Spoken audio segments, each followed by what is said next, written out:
CFU bucket mean about 20 liters here. The white 20 liters times 10 is 200 now. So Yes. automatically it's more than 10%. It's more than 10%. 20%. Yeah, but 10% gas space.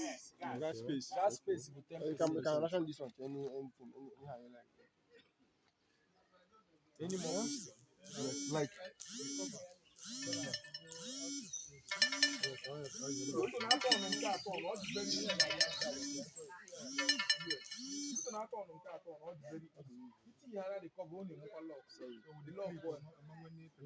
as far as na mmiri don't wait.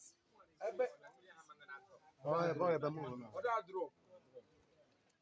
drop and upgrading no nwe ko si drop o nwere effect to this To the gas. because no nwere ebe air si abanye. This one now. Look at this one now.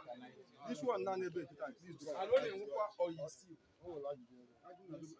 This one now mmiri na amanye ba dosara ya. Onwe effect obuna. Overall effect. The effect will be with the low production of gas. Temperature.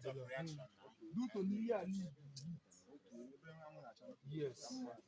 Or ebe onenwe obro so sanwo. Ebe na-ekpo ọkụ India na ịmara ebe a na-ekpo ọkụ. Suppose you now. Yes, no. Like I know the toilet I need this GP tank na. Temperature or catalyst. You know, so what Yes. Let's say when you're in a flat. Now, let's say that using this size now. We're not lawyer. My question is this. Maybe here can you sit out there? You got a lawyer, you put you in. If you go in a 100-story building, you got Rory,